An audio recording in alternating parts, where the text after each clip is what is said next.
In this screencast, we're going to look at the idea of the course settings and how to set up your settings at the beginning of the course, and how you'll be able to alter them if need to throughout the course. But when you are first given your course and you're first given your Moodle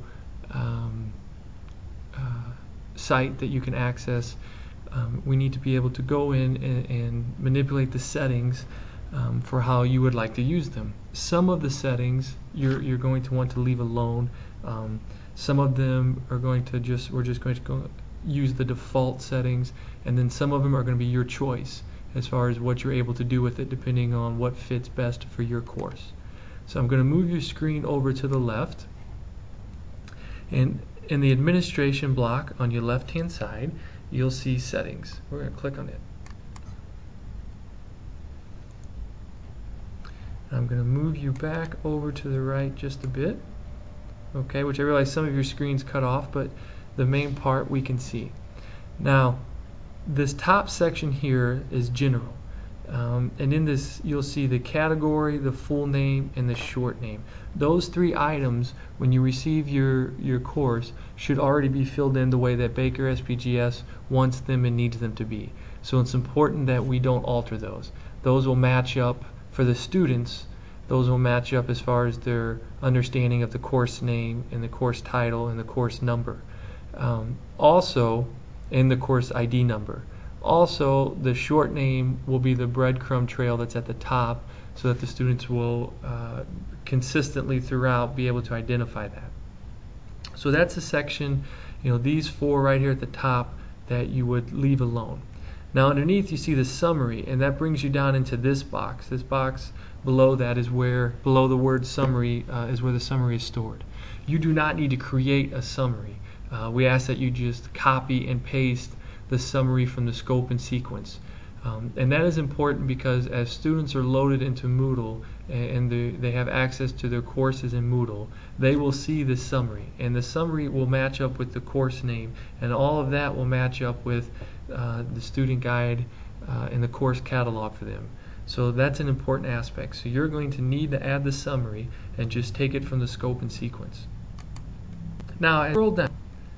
This next section we're looking at is the format section. Okay, or we're still in the general, but this topic is format. Really, inside here there's a few options that you can choose from when you click your drop down menu, but the two that are really best practice that we want to focus on are either choosing topics or weekly format, and I would really steer you toward the weekly aspect. The weekly aspect will set up, depending on whether you have 3 weeks or 8 weeks, it'll set up sections within your course that are outlined by the date. So if the first course date is January 1, or the first day of the course is January 1, it'll run, and say there's 8 weeks, it'll have your first week up there, January 1 to January 8, and then the second week will be January 9 to January 16, and so on and so on. And so it makes it very easy for the students to keep up, and it's similar to the current format. You could choose topics, and if you did topics, it would be numbered, or to be set out in a number sequence. You'd have a number 1, 2, 3, depending on how many weeks you set, and then you'd have a heading there for what that topic is. So one of those two are really the best practice for what we want to do here at Baker SPGS. I'm going to leave mine on weekly.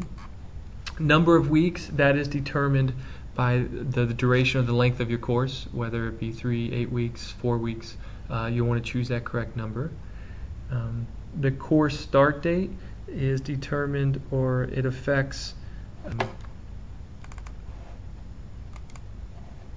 the course start date should be that official first day of class. That's what you want to set there. And something else I want to point out, coming back up here to number of weeks and topics, if you set it in weekly format and you have 7 weeks, that's a simple number. If you set it in topics, you're going to set it by the amount of topics you have. So you may cover 15 topics in 8 weeks. You would pick the 15. So that's a choice that you have to consider. We come down here to the hidden sections. This controls how the sections of the course you have hidden or that are unavailable are displayed. Hidden sections are shown in collapsed form. By default, a small area is shown. That is letting you and the student know that there is a hidden section there. So if you have hidden sections that are shown in collapsed form on, and let's say you're in weekly format, and let's say you're in week 2, and you have all the other weeks hidden, that there will be a bar there identifying that there is information there that is hidden, and it's in a collapsed form. If you were to choose hidden sections are completely invisible, that bar wouldn't be there. So it's a minor detail. It doesn't have too much of an impact. News items to show. The news items work the same way that the announcement page worked in Blackboard. And the news form appears, if you look at that initial screen when you first log in, there is the news section on the right hand side of the screen. You scroll down a little bit, you'll see the section for news. And that top part of your course that can't be taken away, you'll see that there's a link for the news form. Going into the news form, adding a form, uploading a file, or emailing someone from there, or everyone from there, is one way to communicate and post announcements, essentially. Now, however many news forms you want visible, or news or announcements you want visible on that right-hand side for the students will be determined by this number here, news items to show. Okay. The setting, when it comes to show grades, this setting is safe to change during the semester if you wish to remove students' access to their grades for some reason, but there's really no reason to. We would like students to always be able to view their grades. Show activity reports. This controls the students' access to their individual activity reports. Enable this only if you want your students to be able to see their own usage history, and that's really, you can leave this on no. We really need to have that for students. It's something you can change if you'd like. The maximum upload size. This setting is the largest single file your students can upload to the course. If your students are going to be mostly dealing with items such as Word documents, 1 or 2 megabytes is sufficient enough. But it's up to you. Is this a meta course? No, no, no. This is one of those little items in there that we need to make sure that you have set it no. It's very important because it would affect students' enrollment in future courses and could cause quite a few issues. So please leave that on no. Let's go down enrollments.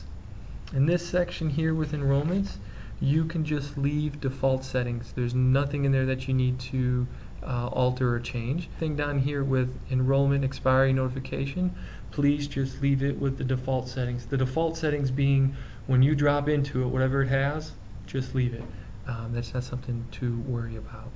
Group function is something that if you want to use groups inside your course, that's up to you. But Baker SPGS is getting into the practice of moving learning teams out of the courses, and their work as a team is being done in their virtual environment that they're creating with Web 2.0 tools and freeware. And so it's not something we're implementing into our courses. So no groups. If you would like to create groups for particular assignments or activities, you have the choice to create separate groups or visible groups.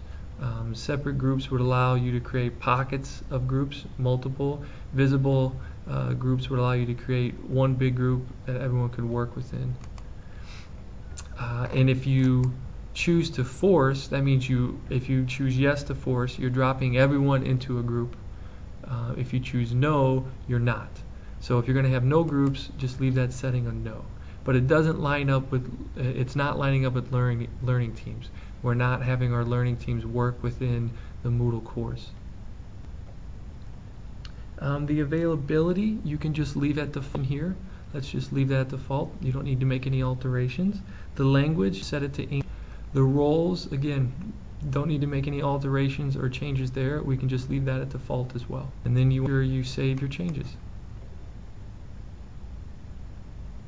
And notice when I scroll down after the page refreshes, because that's what I have is the course start date, and I've run it in weekly, that I have my sections broken off into weekly. And I think that's one of the better practices to get into. Again, it's your choice, but it makes it very nice for the students to follow.